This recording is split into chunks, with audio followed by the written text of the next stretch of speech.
I'm Candy. Yes, that's actually my name.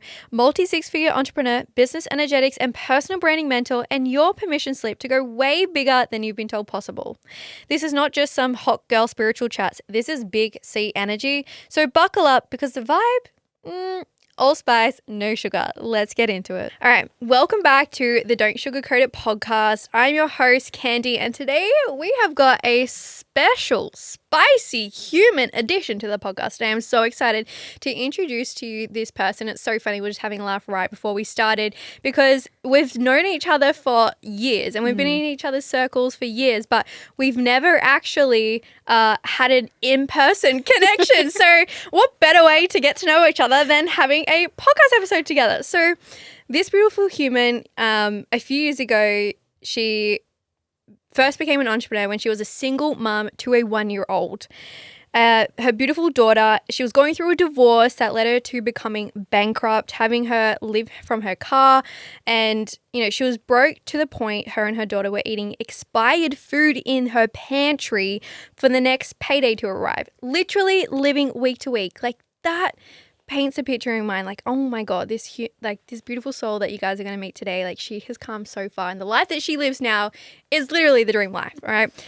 And she knew that life, she was never going to settle for that life. So she decided that enough was enough and she was going to change her reality. And within a few short years, she was able to turn her situation around.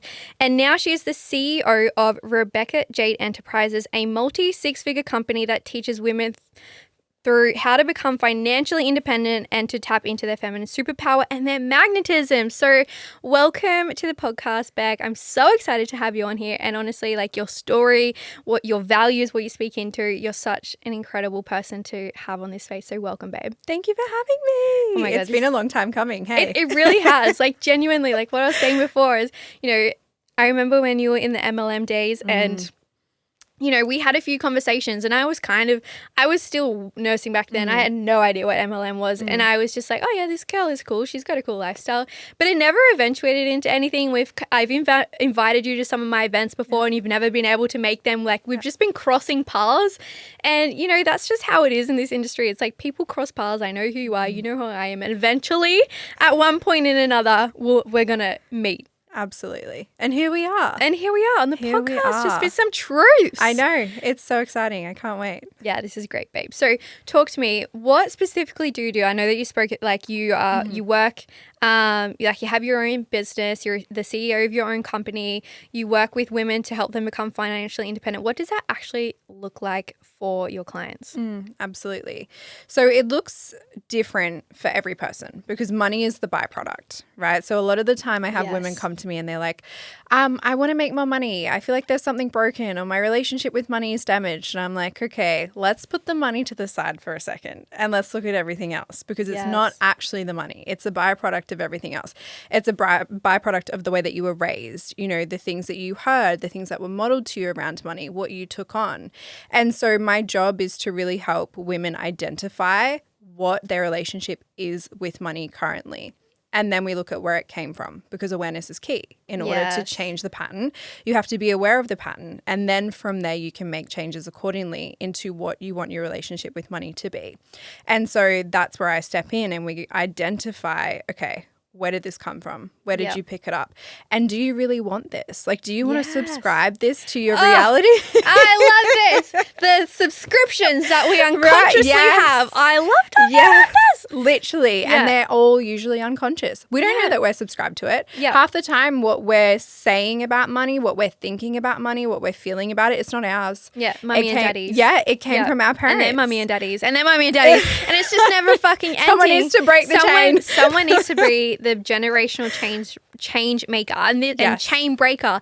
This is what I speak about too. Obviously, it's like very similar in the aspects of I'm working with energetics with my clients as well. And most of the time, the thing that's holding them back to them get them into that next level, whether it's in their business, visibility, and whatever that is for them, it's usually something that they have unconsciously subscribed to that they actually have no idea about, that's been running in the background, like running their systems and co-creating their reality. And it's like them, like you said, awareness is key. The minute that you can bring someone into understanding why and how and and what that's affecting in their reality, it's like a light bulb. That's the light bulb moment. They're like, oh my God, how did I not recognize this? How did I not understand that this was happening? So I love that you do this, because this is such important work. Yeah. And it's so important now more than ever for females to really do this work, because I feel like there's a lot of awareness now for women, like female entrepreneurs coming into the space. There's more female CEOs than there ever was before. Like there's more women working for themselves and building financial independence. And the reality is, if we don't address these problems, we're only as good as where we were. Like we're not growing and we're not evolving. So I love that you do this work. It's so fucking important. I know, we need more money in the hands of women. Like we truly do, because as women, we are more emotional, and this is the spiciness to it, right? When it comes to men. Tell me, men v women with money. Yeah. I'm not afraid to say that I believe men do handle money better. And the reason being is because they aren't as emotional. Yes. And so they don't get so attached to money. Whereas as women, it's a blessing and a curse. We're very emotional. A lot of the time we lead with our heart, and we have an incredible intuition which just knows things without even explaining it. And so we're great with money, but then we're also not, because we get so attached and we don't, what if we spend it on the wrong thing and we never make it back? Whereas you give a guy money and he's like, fuck yeah, I just want to buy that TV. And I know I'm going to get paid on Thursday. It's a no big deal thing. Whereas us women, we're like, oh, but should I spend it on my nails, or should I buy that pretty dress? What if I never make it back? Or what if this, or what if that? And then suddenly we start being the bad girl. Yeah. You know, and that comes back to childhood. So it's like, as women, we need to approach money in the way where we're not attaching emotions to it. We're not saying I'm a bad girl if I spend it this way, because there truly is no right or wrong in handling your money. And I say that to every single client. I'm not a financial advisor. Yeah. I'm not going to tell you how much money you should put in your stackings account. I'm not going to tell you how much you should spend on yourself. That is up to you. At the end of the day, money chose to come to you. Therefore, you're the most qualified person to handle it, believe it or not. Oh, I love that. Yeah, it's theirs. And so you get to do whatever the fuck you want to do with it, but do it cleanly. If you're going to spend $5,000 on a handbag, pop off queen, and just spend it and be done with it. Yeah. You know, and every time you hold that handbag, be so grateful that you're the woman that gets to carry a handbag like that. Yeah. I'm not going to tell you how to handle it. And that's where men to a degree are better, because they'll just make their decisions and they move through them really quickly. Whereas women, we second guess, and often we ask for permission because we weren't taught as women that we could be in charge of finances. If we look at our parents and the generations, you know, I think it was like the 70s, we weren't allowed to get a credit card as a solo woman until it was the 70s or the 80s without having a man's signature there. Wow. So it's only recent. That's crazy. It's only really recent that we've been given permission to actually handle money. So there's a lot of shame. There's a lot of permission seeking. And so when we do make these decisions, it's almost like we need the partner or the hubby or daddy or someone to say, yes, you've done great, instead of just being the badass and going, I'm going to spend my money and I'm going to make more of it. Yeah. Right? Why focus on what you have and only look at it and chokehold the shit out of it and say, I'm never going to get more, so I need to hold it, when you could truly just focus on making more of it. Yeah, this is so good. And I love that you say, like, focus on making more money instead of, like, holding on to what you have. And something that stuck with me, I can never remember whose quote it was. I know. It's like Ed Milet or someone like that, you know. And I remember this quote from the very beginning of my entrepreneurial journey, and it was, it's so much easier to make 10K than it is to save 10K. And that has just like stuck with me for years. And I'm just like, it's so true. Like, it's so much easier to make more money than it is to save. Absolutely. And so I'm like, here I am trying to, you know, because I've been programmed to believe that you need to save money for a rainy day. And I've just been like trying to, you know, feel good about myself to have a few $1,000s in my bank account saved for a rainy day. And what is just sitting there, basically, you know, there's no appreciation there. And then I hear that and I'm like, wow, that's just a permission slip that I needed to be like, oh, fuck yeah, I'm just going to make more money. Absolutely. Whenever I need to do something, I'm just going to make more money. Yeah. And this is like, and when I think of the word budget, I'm just like, ew. When I think of the word, it's dried pussy energy. That's what I say to my clients. I'm like, budget and restriction, it's dried pussy energy. Dried pussy energy. And even when you're going through like I speak about like the summers and winters in business a lot. And even when you're going through the winter and you might feel inclined to, I need to be a bit more tighter on my expenses. Maybe not get my nails done this month. Maybe like, push out my lashes or, fire my coach. Yeah. How often does that happen? Fail payments. Yes. Fail payments. Yeah. Or like, and it's just like, no, it's in those moments.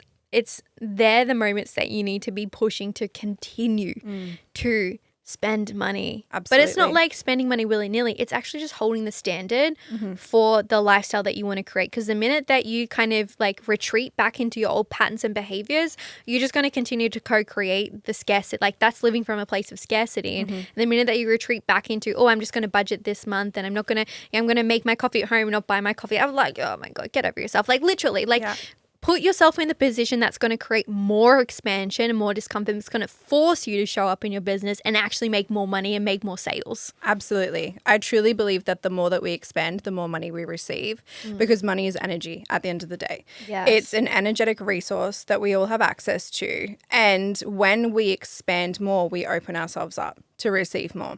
And so for me, there was a particular time I was still bankrupt. It was a few years ago. I think it was like 2022. I was still bankrupt and I had just met a partner and I think I was still on government support at that time. Anyway, I was building my, network marketing business from my home, but my apartment was so small. I had a little kitchen and I couldn't fit my desk anywhere in my apartment. So it went in the kitchen. It was like right up against like the kitchen bench. Right? You do what you do. And it was great. And I built my business substantially well in that period. However, I knew I couldn't keep like living like this and building a business like this and jumping on these discovery calls when I did them back then, trying to sell someone into why they should work with me. And I've got like my kitchen right there and my daughter running around. I was like, this is not the vibe. I need an office. And so my partner, he wanted to move in and I was like, well, you can't fit in this home. Yeah. Like So we went and we started looking for apartments and I found an apartment on the river in the heart of the Gold Coast. And we had a look and it was a 3-bedroom, so beautiful, like stunning. But it was literally, I think it was like $800 more a week than what I would have been paying in rent. Wow. Yeah. And those moments when you fall in love with something and you're like, I want it, but I don't know how it's going to happen. Yeah. That was that moment. I was like, I love this. I can see myself with my office over here and my daughter's room over here and furniture like this, but I have no idea how we would ever afford this because it's just astronomical. Anyway, I moved with faith. It's super important. Not moving with fear. I moved with faith and I sent off an application to the real estate and I got approved. And I was like, insane. Yeah, I know. I was like, that's crazy. Like, how do I even get approved? I don't even have the fucking money for this place. I was like, I don't know how we're going to do it. Anyway, so my partner at the time, he fronted the bond, thank goodness, because I was so cash poor. Like I didn't have that money. But anyway, I expanded. I was just willing to do whatever it takes. And like you said before, when you rise to that level, you do whatever it takes to get there and to maintain that. You don't want to go backwards. And so I rose to that level. I was like, this is the home that I'm living in. This is the woman I'm becoming. My identity shift in the way that I showed up for life and for business. And the month that we moved in, I had a $20,000 cash month. It was my first ever 20K month. Yeah, see, this is the shit, right? But if you had played into that fear, into that scarcity and be like, oh, I can't afford this right now, I bet you wouldn't have done that fucking 20K month, would you? Because you would have had I call this the firecracker up the arse effect. I talk to this about my clients all the time. Like, okay, if you're going to invest or you're going to make the decision to, rent that house that's $800 more a week than what you were previously paying, and you're like, I don't know logically how I'm going to make this work, but I just know, and you move from a place of you move from a place of faith, that's when like that shift happens in your identity, because in that moment you became the identity of someone who just makes it happen, of someone who pays $800 a week rent, of someone who shows up and makes sales in her business. And that identity shift is what allowed you to create a 20K month. Absolutely. That's insane. And that moment when you made that decision, that is what creates a timeline shift, and you completely change realities. Yeah. And it's so important that people understand the importance of literally one decision away from changing their entire life. Because I know that in that moment when you did that 20K month, I bet you were like, oh fuck, I just did it. Okay, actually it wasn't that bad. It wasn't that hard. I can do this. I absolutely can do this. Yeah. And it had nothing to do with working more. It had nothing to do with selling more. Like, it genuinely was just this one decision to go, I deserve this level of life. I'm done with the whole I'm bankrupt, we've got no money, eating expired pasta from the pantry. Like, I'm done with that shit. Yeah. I'm ready for more, and I'm going to commit. And it's my declaration to myself that I'm worth more. And it's also my declaration to the universe saying, hey, I'm ready. Yes. Like, I'm ready, and I'm going to show up, and now you have to catch me. I'm letting go of the fucking ledge. You better catch me. Yeah. And the universe always does. It does. This is another thing I teach my clients. I'm like, jump off the fucking cliff. Yes. Because the universe is going to catch you. Absolutely. And it's a mirror. So that's the thing with the universe. It mirrors everything back to us. Our internal state, it gets mirrored through the universe. The universe doesn't have feelings or emotions. Like, it mirrors everything. So if you move in fear, and I very well could have looked at that apartment and went home and said, one day, or this is really shit, I'm so annoyed, like, I want that, Pity and party. can't have it, poor pity me, blah, blah, blah. But because I said, hey, no, fuck that, I'm worth this, and I'm going to do whatever it takes, and I'm just going to send the application, we'll see what happens. The universe goes, yeah, we see that, and we're going to mirror all of that back to you, and more clients and more sales, and money was flying from everywhere that month. Like, I don't even know how it happened to this day. Oh, babe, I get it. Like, with my 100K sales you're months, just I'm like, what the fuck just happened? Where did it come from? Well, okay, I will receive. Universe, how does it get even better than this? Show me. Exactly. And that's like our feminine coming out. We're magnets. Our feminine superpower is our magnetism. It's, as women, that's what we unlock. And so the more that we lean into that, moving with faith, especially with money, moving in declaration of this is what I'm worth. And even if the results aren't resulting yet with money, with your business, with whatever, continuing to show up in that energy is so important. Because the moment that you retreat, you go back to, like you said, the version of you that you were, the past patterns and cycles. You'll never escape that. And so you have to continue to move forward. You have to continue to decide every single day when you wake up, how do I want my relationship with money to be? Who do I want to be as the woman that has money? What does the richest version of me look like? How does she show up? How does she speak? How does she dress? Yeah. You know, for me, I got to this level in my life, like, I was raised in Logan, which is a very like Logan. Literally the hood. And so, you know, there was like the way that I used to speak was just really bogan and ratchet, and the way that I would dress, and I got kicked out of home at 16. So I was living like with these adults in a share house. And so, you know, running the streets at 16, just like running around and being all hood rat, like I had to really change the way that I spoke. I had to change the way that I, you know, showed up in life, the way that I dressed. And there's moments in my life where the Logan sometimes comes out, and my partner laughs. He's like, girl, your Logan's out today.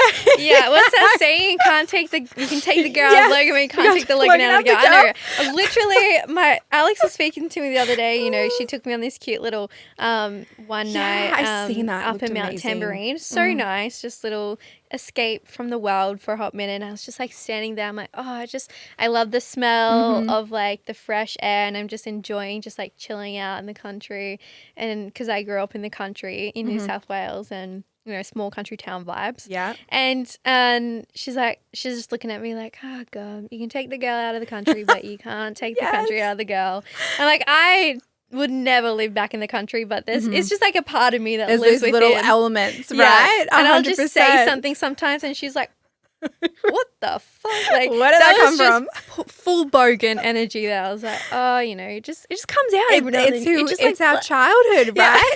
And that's the thing. It's like that plays out with money and business and all of the things. Like, you have to make a conscious decision, because it's so that's who we are to a degree. That's who we were, you know, and that's how we were raised. And it's the same with money. It's the same with our thoughts about money. It's the same with our beliefs about money. And so it's easy to slip into old mindset and old patterns if you're not aware of them. So every day for me personally with my journey with money and what I teach my clients, it's a conscious decision. Yeah. You know, and if you're not being conscious, you're being unconscious and you're letting something else run the show and it's not you. Yeah. So what are like 3 things that you do, whether you do or your teacher clients do on a daily basis to help like rewire that relationship with money? Absolutely. So when I wake up in the morning, I go for something that I call my abundance walk. And I've seen you running. Yes. Yeah, you be running and I be walking. I be trotting along. Well, it's walking now that I'm in recovery mode with my tatas. Yeah, literally. I go for this little abundance walk. And so I wake up in the morning and I meditate. And on my abundance walk, I don't have any headphones, nothing. And I literally just visualize how much money I want to make for the week. And I'm not attached to where it's coming from, how it's coming. I just imagine literally as I'm walking, and I love to do this like as I'm doing something because I think there's this whole notion with visualization, you have to sit and close your eyes and, you know, you have to take time out of your day. And I feel like sometimes as a busy woman and I'm a mum, it can be hard to just sit in quietness. So I love to do it while I'm doing things. I love that. Yeah, because I get to anchor in. It's just like, 2 minutes of me visualizing as I'm walking. And so I visualize how much money I want to make to the point I imagine myself unlocking my phone, opening my banking app and the amount of money being on the screen and going like, holy shit, holy shit. And I internally let myself get really excited. I'm like, it's done, it's done, it's done. And I just start repeating words over and over like, it's done. Holy crap, we did it. Oh my God, amazing, amazing, amazing. And then from there, I visualize myself actually handling my money because it's one thing just to have it sit there. But a lot of the time we don't realize it. We can be blocked. You know, we want the money, but then it's like, but how much will I pay in tax? And what if I have to pay this debt? And what if this person wants this money? Yeah. So this unexpected bill comes exactly. up. And, like all the things. What if it goes over here and I lose it yes. again? Yeah. What if I have nothing to show for it? All that bullshit. So we start blocking it even before we've even got it. So my job is to like actually delegate it. So in my head, I'm like, fuck yeah, this is the money. Amazing. How much am I paying myself in a wage this week? Perfect. And I imagine myself transferring it to my own bank account. And then how much am I paying my team? Perfect. Send that to them. How much am I putting on my credit card? Awesome. And I'm just imagining all these little transactions going. And then I imagine how much is left over. And I get really, really excited about that. And then I am in their alignment to receive it. There's no blockages. And I monitor too. If anything comes up where, like you said, there's a like, oh, what if it has to go over here? Or what if a bill comes up? I'm like, that's interesting. And I just look at that. I let it pass. I work through it. No big deal. And then I continue on the visualization. Yeah. I do that every single day. Then the other thing that I do, and I'm such a big, I call it my anchors. So in my life, if I go to the toilet, I'll have an anchor. Like I'm on the toilet and I'm thinking about something or, you know. And so I have an anchor when I drive my car in the morning when I take my daughter to school. And she does this as well with me, which is really cool. That's so cute. It is. Yes. It's such a cute moment. But I say, I'm so grateful now that I have blah. And so I'm like, I'm so grateful now that I've had a 10K week this week. I'm so grateful now that I've had 10 women sign up to my program. I'm so grateful now that this, I'm so grateful. And I just anchor in and I say this over and over and over again. So that's like the second thing that I do every single day. And then the third thing that I do almost every day is I get my journal out either before bed or first thing in the morning and I just do a little money check-in. And it's almost like a money mental health check-in. I ask myself, I just write down, how am I feeling about money today? And then whatever comes through, if it's like scared, anxious, good, happy, overwhelmed, there's not enough, I write it down and I ask myself, okay, where is this coming from? This bill's not paid on time, or this is due and that's due, or I don't have enough in my stackings account, whatever it is. And then I just go through and I look at it. And then I call this my debunking analogy, where I debunk the thoughts and the lack, because all of this is just inner dialogue. Yes. Like a lot of the time it hasn't happened yet. A lot of the time the bill's not due. Yeah. But we're freaking out about a bill that's like due in 2 weeks. Yeah. And we're imagining our future out of lack. Like we don't have the money to pay it. So we're creating this scenario. Yeah. And if you don't clock it, that becomes your reality. Yeah. Because the literally universe reflects everything. Yeah. So I'm always like monitoring, how am I feeling? Oh, I'm stressed about this. I'm stressed about that. Oh, you're stressed about a bill that's 2 weeks due? Like what the hell? It's like, girl, I got 2 weeks to make 10K. Right? Like we're going to be fine. And then I say to myself, like, is it ultimately true that this won't be paid on time. No, it's not. Yeah, I could attract 10 grand in a minute from now. I don't know. Yeah. Someone could buy anything. I could have 10 people at once all decide we're in at the same time. Yeah. And so I debunk and I just go, is it ultimately true? Is it ultimately true? Line by line, all the lack, all the limitation. And I just rewrite better stories. I love that. And it takes me a few minutes and I close my journal and I'm good. Amazing. That is so good. That's so like such easy, tangible, implementable things that you can do. And it's not like taking 2 hours out of your day to do this hectic morning routine. It's like, okay, this is actually things that you can do whilst you're doing daily activities, going for your walk in the morning, dropping your daughter off at school before you go to sleep. It actually gets to be that easy. And there's something that, that you said earlier around not having to work harder to make more money. And I think this is such an interesting thing because this is a hot topic in the industry at the moment. It's like, okay, it's not about doing more. It's about being more. It's not about hustling more. It's about, allowing, like, being in your feminine essence and being a magnet. And quite often people are like, well, what the fuck does that actually mean? How do I just be more? And would you say that these processes allow you to be more, or is there something else that you define as like being more as opposed to working harder? Absolutely. So I got stuck in that hustle culture like for a few years, got caught up, did the whole 70-hour weeks on my business. And no matter how much I worked, there wasn't more money coming in. And this was before I even knew about money and energetics and how it worked. And I just subscribed to the typical bro marketing, whereas just do more, message more people, build more relationships. Like one day it'll happen. And I ended up just burning out. And that's where I started to learn about money because I knew for me, I felt financially fucked. Like I was bankrupt, divorced, going through everything, lost my car, lost my home, all had been repossessed from the bank. And so I knew that I had to learn more about money. And that's where I learned about energetics and how money doesn't respond to hard work. Because if it did, well, then people in hospitality would be paid the most. Yeah. If it did, construction workers who do hard labor jobs would be paid the most. Like even childcare workers, they would be paid the most. But they're not. They're paid the least. These people are paid the least. Yeah. And so I lent into that and I was like, holy shit, it's actually not about hard work. So I looked into money and what is money? Like, how do we get money? Well, money flows through the hands of people. It's an energetic resource. Everything is made up of energy. Everything in this room is made up of energy. It's an energetic resource. And so what that means is it flows through the hands of people. And so when something has a lot of perceived value, more people want it. And so if we look at, for example, like Apple, for example, their iPhone every single year, they change it little by little. Just a tiny little, like they're just making these tiny little updates to it. The iPhone could be this crazy holographic thing and like where the keyboards are like on tables. Yeah. They're not there yet. One day. I'm sure we're not that far away from it. One day. But that's not their vision. It's just to make their customer service a little bit better. Yes. Yeah. Every year, micro adjustments, make their technology a little bit better. And by doing that, we have so much perceived value with the iPhone, for example, that every September there's thousands, hundreds of thousands, millions of people get it. that have to get it every September. Yeah. And like there's only one or two tiny adjustments with this phone. Like there's no difference really. Yeah. But because they have so much perceived value. And so what I did is I started, instead of focusing on how could I do more, I'm like, how could I show up as being more valuable? More valuable to my audience, more valuable as a coach and a mentor, more valuable as a leader, but also more valuable within myself. Because it's one thing to be out here trying to be perceived as valuable. But if I don't believe I'm valuable, my audience won't. They're going to feel that. Yeah. And the universe won't because it's a mirror. It reflects everything back to me. Yes. Yeah. And so if I'm out here saying, buy from me and I can help you change your life and there's 10 steps to fucking $10,000 or whatever. Not that I do that. But if I'm out here saying that, preaching that, doing all those things, but internally I don't feel valuable. I don't feel worthy. I feel ashamed. I hate myself when I look in the mirror.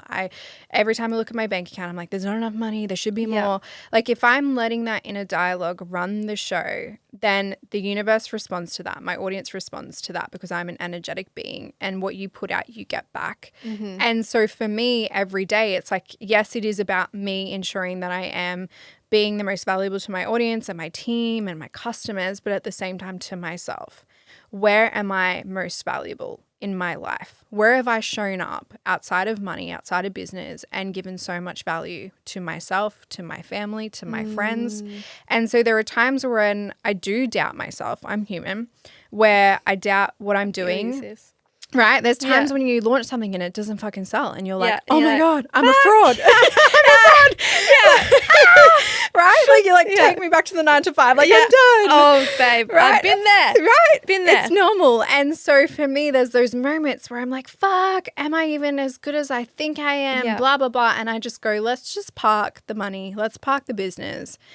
And where in my life have I been valuable? Because that's all great, but like, where am I valuable to my relationship? Where am I valuable to my daughter? Like, where am I valuable to myself? The way that I move my body, the way that I look after my body, the things that I think, you know, the way that I dance in the kitchen to music, like, and I lean into that and I find value in that. And I do almost just like a little quick recheck and we're good and we're back out there. Yep. So the more that you know that you have perceived value and the more that you show up with that value every single day, I swear more money flows always, because people pay for the thing that they perceive to have the most value. And it's a conversation too around desire, because money never goes where it's needed. If it went where it was needed, there would be no poverty in the world. Yes. It goes where it's I love desired. that perception. Oh, I love that perception. Yeah. Yeah, that's incredible. It's desired. And like, but there's one thing about desiring more money, and you know, like I could desire to have 100K launch, right? Yes. But if I'm not marrying the energetics around it, it's never going to happen. Absolutely. Of course, like, you know, everyone in the world desires to have more money, but that doesn't necessarily mean that they're, you know, attracting more money into the world. Absolutely. So that what do you believe is like that key piece? Is it coming back down to that relationship with money, the energetics, the identity work? Like, what is it? Is it, so for me, is it desired out of lack or is it desired out of abundance? Oh, That's bingo. That's the energy. Yes. Right? Because you're right. Everything's energy. And so it's like, if I'm sitting here saying, yes, I desire more money because I want to pay rent and I want to pay this bill and I want to pay this person and I want to do this with my business and I want to go on a holiday and I want to blah, blah, blah, blah, blah. And I'm looking at my life from not enough. There's not enough. And that's why I want money. I'm not going to get more of it. And it's not to like shame on having and wanting No, those things. absolutely It's where is not. it coming from? Because of course, like, you know, I'm going to Hawaii in a few days. Like, I'm like, fuck yeah, it's amazing. I would love to have more money so I can stay in nicer places or I can, you know, go Absolutely. to nicer restaurants. Like, there's always that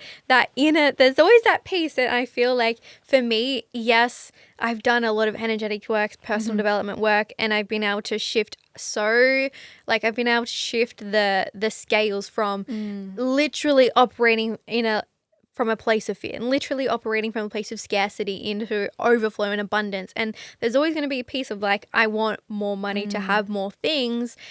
And also it's coming back down to like the truth of it. Why do I want these things? And what is it actually going to do for me at the end of the day? Right? Because there's been moments where I've done like, I'm like, okay, I've been manifesting to live this lifestyle where it's like multi 5-figure months and living in my dream apartment. And there'll be moments where I'll be like, oh, I'll be thinking about the next thing already. I'm like, I should be at 30K or 50K recurring revenue. Like, I'll be happy when I'm there. And it's like, whoa, hold up a second, because it was only like 6 months ago that this life that you're living right now, you were like begging to have. Yes. So it's so easy to like, even though we can scale and grow our business and manifest the life that we want, I know that I can still fall victim to my own scarcity and old programming if I'm not awareness and diligent enough to consistently shift the narratives and to continue to work on expanding myself and,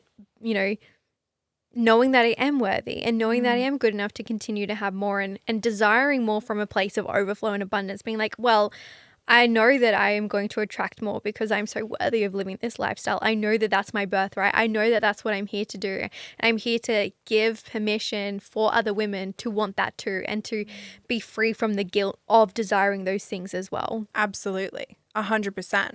And it's important that when you put together gratitude and desire, you create this walk of evolution. It's like 1 foot in gratitude, 1 foot in desire. And my mentor Melanie speaks about this, and this is where I learned that from her. If you're grateful for what you have, then you never desire out of lack because you're like, what I have is fucking awesome. And I'm so grateful for this life. And even if it's not where you want to be, it's still like past you would still be really happy. You know, like past you would be like, holy shit, we got it to this point. Like, what the hell? That's amazing. And so if you can lean into gratitude for all of the things that you have, also whilst desiring more from the lens of how awesome would it be to have that? And then who do I need to become in order to hold that? That's the next piece, because it's one thing to ask for the money. It's one thing to ask for the business and the clients, but can you hold it? Can you pay that big tax bill that's going to come with making all that money? Can you pay big invoices? I know you speak about this on your socials. Can you pay 10 grand invoices to your staff and stuff like that? Can you move that sort of money around? Can you invest that sort of money? So it's really about now, okay, awesome. I've manifested and I'm manifesting the money that I want. But now the next layer is, who do I need to become? You know, do I need to work on my mindset every day? Do I need to work on my nervous system regulation? Do I need to like meditate and just slow down a little bit? Do I need to cut back on the caffeine? Like, you know, do I need to just have a moment? Because how would I feel if 100 grand cash just landed in my bank account right now? Initially, I'd probably be like, fuck yeah. Then after that, I'm like, the ATO is coming for me. That's so funny that you have, like, I didn't even think about tax. I'm like, oh, it'll be fine. I got an incredible accountant. I'm like, it'll be fine. And it's that's just so great. funny, like, where you're, like, and it's interesting. I'm, like, curious knowing, like, your background and obviously being, like, in, like, the government and like having like receiving government payments and stuff like that, if maybe that's also like a core wound of yours. Absolutely. Being like, what if the tax, they know who I am, what if the tax man comes? And that's the bankruptcy wound. Because when you have everything stripped away from you, you're always thinking about, in my opinion, you're always thinking about, oh my gosh, what if I do this wrong and what if I do that wrong, compared to if you don't have anything kind of taken away from you, you're just like, fuck yeah, nothing, no one can touch me. And that's wounding, and that's why like the inner work, the introspection work is so important, because we all have wounding. Yes, it comes from childhood, but it can also come from adulthood. It doesn't always have to come from childhood. I agree on this. So that's where it's always been like, okay, where do I need, again, so for me personally, nervous system regulating has been like huge. I'm like, okay, where do I need to slow down? Where do I just need to take a minute? How am I feeling?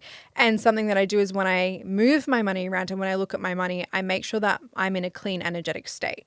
So I don't move it if I'm stressed out about something, or I don't move it if I'm in a deep conversation, a heavy conversation with a client, or, you know, I set time aside every week and have a money ritual, but I set time aside, I go to a cafe, I get a coffee, decaf for me, and I sit there with my laptop and I'm just vibing out and I'm moving the money, and it's really clean, it's really fun, it's really good. It's not like, quick, transfer it over here, shit, that needs to be paid, because again, energy attracts energy, especially with money.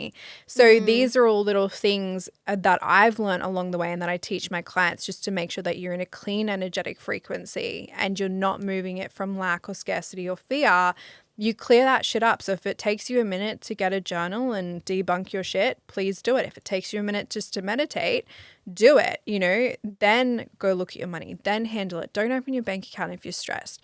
Don't like constantly be refreshing the app if you're waiting for money to come through, because you're so attached to it. You know, it's almost like repulsive. It's like when you date someone and they're just like, I want to take you out. When are you free? When are you free? And you're like, bro, like, slow the fuck down. Like, get off me. Ick. No, you're done. You're blocked. Like, this is, you know, so interesting, because you're kind of like coming at it from a perspective of like anxious attachment. And for me, I'm like, Are you avoidant? Avoidant. Yes. And it's so interesting. So a few months ago when I was traveling America, I was in this full abundance, overflow frequency. And it's so interesting because I literally watched my bank account drop to the lowest it had been for a long time. And I was so unattached. I was like, it's fine. I know everything comes back to me. I was in this full overflow state. And I went from having the lowest amount of money in my bank account that I've had for a long time to the most amount of money I've had in my bank account in my entire life, because in that moment, I got a painful client. Amazing. A multi-5-figure painful client dropped into my bank account, and my nervous system was like, I was like, holy fuck, I did it. And then at the same time, I was like, oh my God, what do I do with this? And I did not open my bank account because I was just like, I was avoiding. It's not there. Don't look at it. Oh my God, because I don't want to spend it. Yes. So I went from, even though I had the least amount of money in my bank account and I was in this full overflow abundance state, I'm like, I'm good. The universe has got me to having the most amount of money in my bank account and being in this full.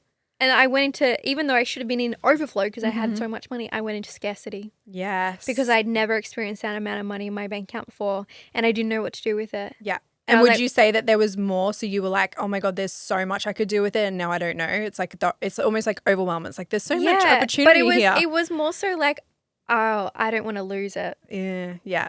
Because I was like, oh my God, I've worked so hard to get this. I don't want to lose it. Yes. And what if I go back to where I was before?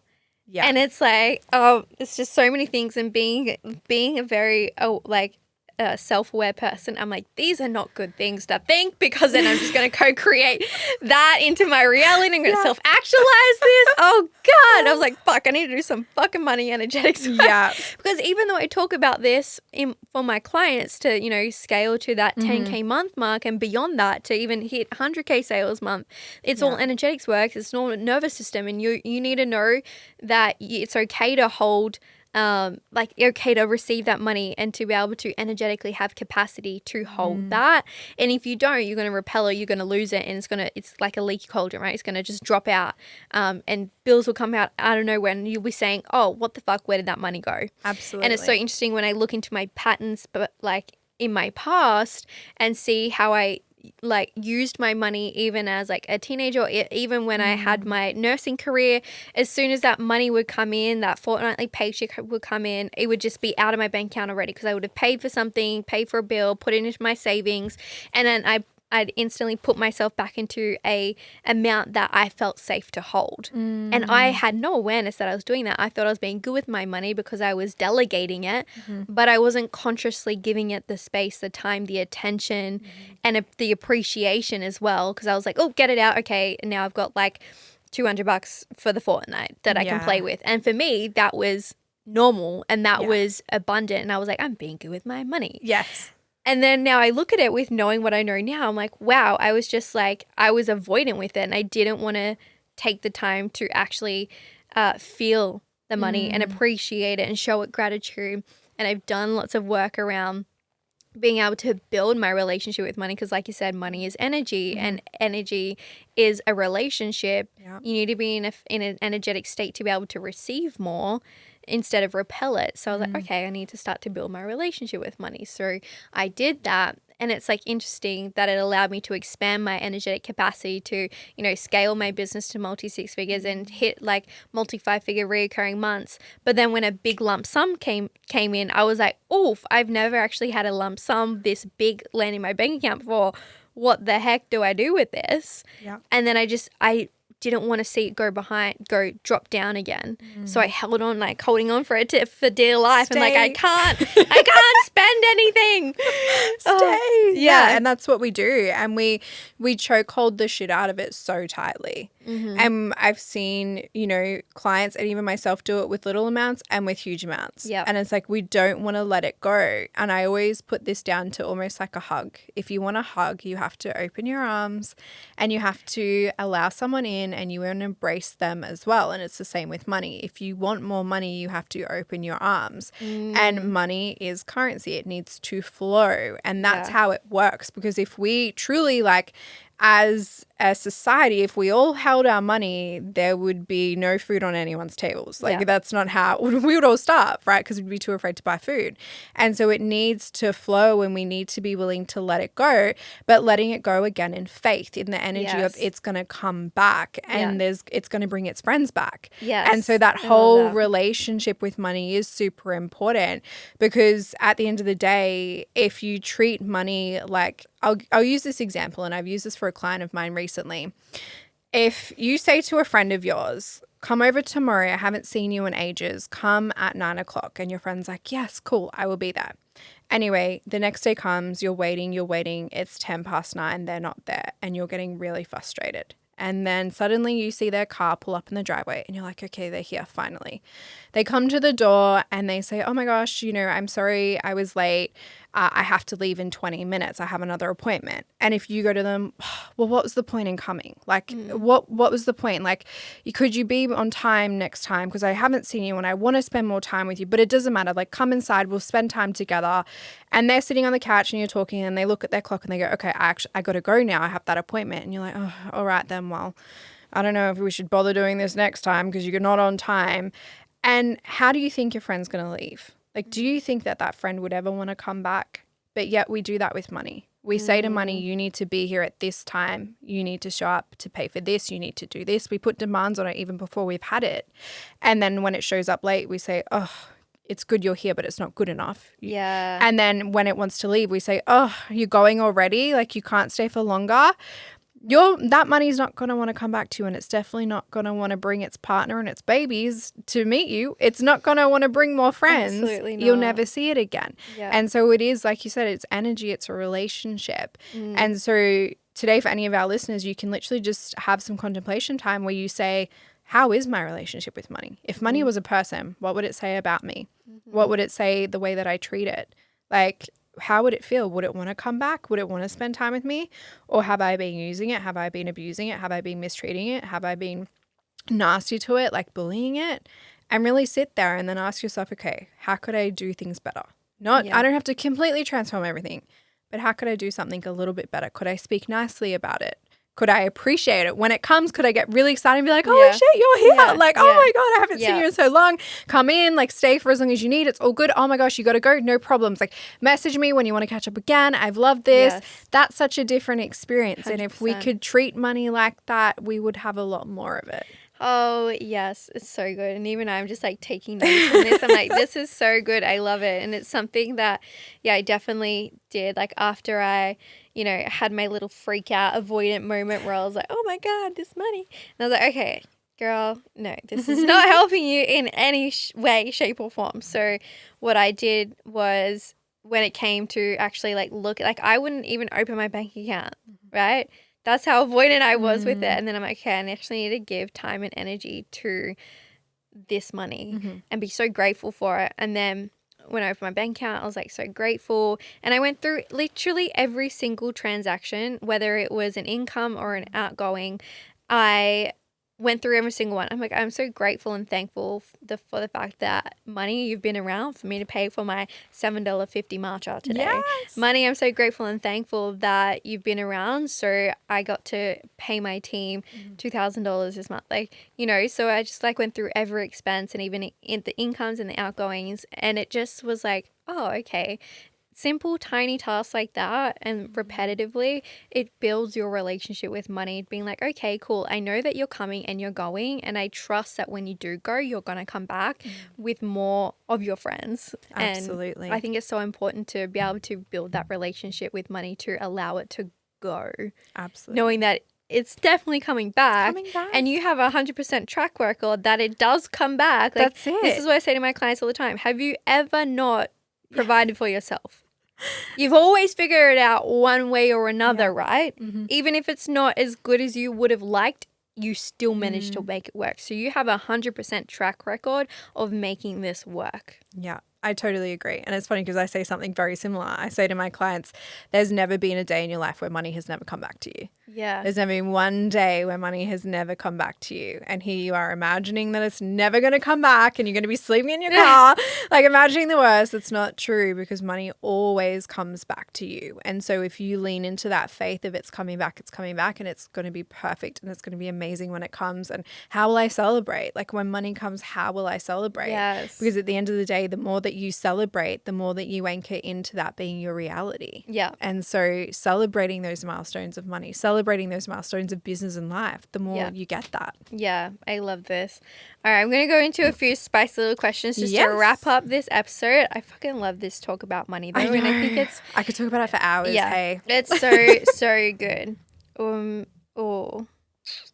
I love this one. What's something that you used to preach that now makes you cringe? Oh my God. You have to work hard for money. Yeah. Literally, I was like, you need a hustle. You need to the Kimmy K saying where it's like, you need to get up and work. Yeah. That was me. You need to get up and work, especially when I was like building a team and stuff. I was like, you're not doing enough. Like, you're not messaging enough people. You're not posting enough content. And it's so fucking ick. And I used to subscribe to the notion that I had to do like discovery calls to attract clients, and it just wasn't true for me. I know it works for a lot of people and that's amazing, but for me, it wasn't true. Like, yeah, and so that just gives me the ick to think about business the way that I used to do it, because it was all masculine. It was just go, go, go, and go as hard as you can for as long as you can. Yeah. Yeah. Oh, girl. I've been there. I've been there. What is a boundary or a standard that you now hold that pissed people off but changed your business forever? I love that question. What pissed people off? The whole notion that I can attract clients just like that like, honestly, without anything. Like, this week I had a client just pay me in full 10 grand. And It was just, I know. Copy paste, yum. I was so good. We love painful. Yeah. And she just came out of the blue and she was just like, hey, can I work with you? And I was like, yeah, of course. I worked with her last year, but I was like, yeah, of course. And she's like, cool, done. Here's the money. And I was like, amazing. Yeah. But I've actually been in networking events and networking rooms where I've been known for this way of doing business. I do it through magnetism. Don't get me wrong, I show up and I do what I need to do, but I'm not doing it for 12 plus hours a day unless I want to. Like, unless I'm on that passion grind, I'm like, fuck yeah. Like, but I don't do it now because I have to, and I have had a lot of people like stand on stages when I've been in rooms saying, if anyone teaches you how to attract or clients through magnetism, it's bullshit. Fire them. Wow. And I've sat in the audience. And you're like, lol. I know. I'm like, you seen my reel this morning on magnetism. So I love it. I love this. But then I went on and just attracted more clients. But at the same I'll show you, motherfucker. And that's it. And that's the fire in my belly. I'm like, I will show you. You can't tell me how to do it. Like, I had someone not too long ago tell me they wouldn't let me speak on their stage because they didn't have 7,500 email subscribers on my email list. And I was just like, that's fine. Like, just watch me. Like, and that's the inner, like, rebellious child. You know? The inner Logan. Like, I'll prove watch you me. Yeah. There's a little that high achiever energy under. I see you, girl. It takes one to know one. Right? It's just watch me. Yeah. And I love it. I love it when people are like, no. And I'm like, oh. You're saying that to the wrong girl. Because it makes you hungry. And that's like, as women, we need to like get that badass out and say, I'll do it my way, and my way is enough. And it's the same with money. It's the same with business. Your way is enough. You just have to believe it, and you have to stop being perceived as the good girl, getting permission on how to spend your money, how to build your business, and fucking do it the way that you want to do it. Because that's enough. If you have enough energy behind that belief and commitment and conviction, it's going to happen for you. Don't let people try and shame you and try and sell you another fucking business blueprint, like their model. Like, at the end of the day, do it your way. You're preaching to the choir, my love. Yeah, so that's a spicy one. I love that so much. Like, this is something that I love speaking into, is like the moment that a woman is fully activated in her soul and in her mission, no one can come in between her and what change and what impact she's here to lead. And that's something that I'm so incredibly passionate about, is activating that in a woman. Because I don't care what industry you're in, what business, what life that you are creating for yourself, the minute that you tap into that and you remove that good girl archetype and you give yourself permission to go there, boom. That's it. That's all women need, is that permission slip to fully activate what they truly are here to desire, to lead to impact. As soon as they unlock that piece of themselves, there is no stopping them. There is not. Literally, the sky isn't even the limit. And I think the more that we can lean into that, the more powerful us women will become in a very clean way. Because again, we lead with heart and soul. And so that's why I believe that we need more money in our hands because of the way that we lead. Yes. And I'm totally with you. And I think also too, as women, coming together is really important. Yeah. Like, not looking, for me, I don't build a business with discovery calls and posting twice a day, it's not my jam. However, do I look at someone else and go, oh my God, fuck that. Like they're doing it the wrong way. No, I'm like, if that lights you up, sis, go hard. Like go hard and walk to the beat of your own drum. That's not my drum. My drum's over here, and I will find my people that are in alignment with my drum, but you go find your people that are in alignment with your drum, and we can walk side by side. Yeah. You know, we don't have to be holding hands. Like we can just walk by side and cheer together. Yeah. And I think we need more of that in this world, like genuinely more of that. Fully. I love that so much. Oh my God, this has been such an incredible episode. Thank you so much for sharing your wisdom and speaking all things money. Where can the listeners find you? Yes, Instagram. Instagram is my jam, Rebekah Jade _. And then I also have a podcast, the Wealthy and Healthy podcast. That's a cool, free listen, plug and play. But Instagram is my jam. I love connecting. As I was saying to you before this, like I'm a network girly. I love communities. Like I love getting to know people. That's why I do what I do. And I always say, like, if I didn't make $1 from what I do, I still would show up, because I genuinely just love people, and I love seeing transformation and helping it to whatever capacity. If I'm just like a little step in someone's path, amazing. If I'm there with them holding their hand, perfect. I love it all. And so message me on Instagram, content, everything's there. Amazing. Thank you so much, babes. Thank you to everyone listening to this episode. I will be seeing you in the next one. Bye. Yay. Amazing. Oh, that was so good. That was